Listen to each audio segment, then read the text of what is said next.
Hi everybody and welcome to your channel IELTS Perfection.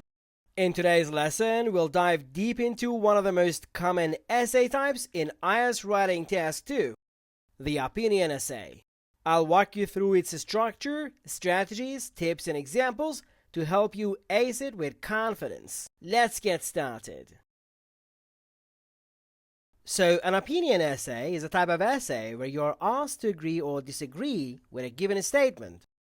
For example, some people think that public transport should be free for everyone. To what extent do you agree or disagree? Your task is to clearly express and support your opinion. Simple, right? Let's break it down step by step. First things first, try to understand the question. Look for these two questions. To what extent do you agree or disagree? Or, do you agree or disagree? Once you see these, you know it's an opinion essay. A very special tip for this part is underline the keywords in the question. For example, in the transport question, underline public transport and free for everyone. This helps you stay focused while writing. Now let's talk about the structure.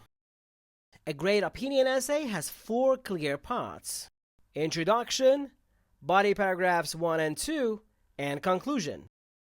Let's take each part step by step. The introduction sets the tone of your essay. It should include a paraphrase of the question and a clear thesis statement where you state your opinion. For example, for the transport question, this could be the introduction. Many people believe that public transport should be free for all citizens. I completely agree with this viewpoint, as I believe it would improve accessibility, promote equality, and help reduce environmental pollution. Your body paragraphs are where you develop your reasons. Let's tackle these one by one. In the first body paragraph, state your strongest reason. Use examples and explain why you agree or disagree. For the transport question, this could be the first body paragraph. Firstly, free public transport can make commuting affordable for everyone, particularly for low-income families and students. In many societies, transportation costs can take up a significant portion of a person's income, leaving them with fewer resources for other necessities.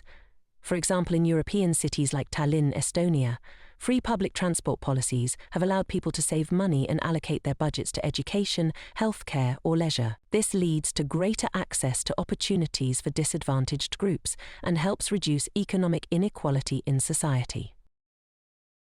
In the second paragraph, give your next reason. Add more depth to your argument. This could be a model answer for body paragraph 2. Secondly, free public transport would alleviate traffic congestion and reduce air pollution, creating healthier urban environments. When people rely on public transport instead of private cars, the number of vehicles on the road decreases significantly. For example, in cities like Seoul, where extensive public transport networks are free, traffic congestion has dropped noticeably, improving air quality and overall public health. As a result, public transport can play a crucial role in combating climate change and enhancing the quality of life in cities. The conclusion should summarize your opinion and reinforce your arguments. This could be a sample conclusion. In conclusion, I strongly believe that making public transport free would greatly benefit society by improving accessibility, reducing inequality, and addressing environmental challenges. Governments should implement this policy to create a fairer, more sustainable world for future generations. See how short and clear this is? Don't add any new ideas in the conclusion. Now let's talk tips. Here are 3 golden tips for acing an opinion essay. Number 1, stay consistent. Pick one side, agree or disagree, and stick to it throughout your essay.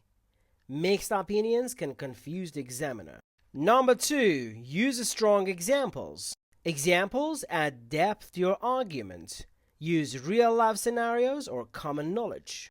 And number 3, plan before you write. Spend 5 minutes brainstorming your ideas and organizing them.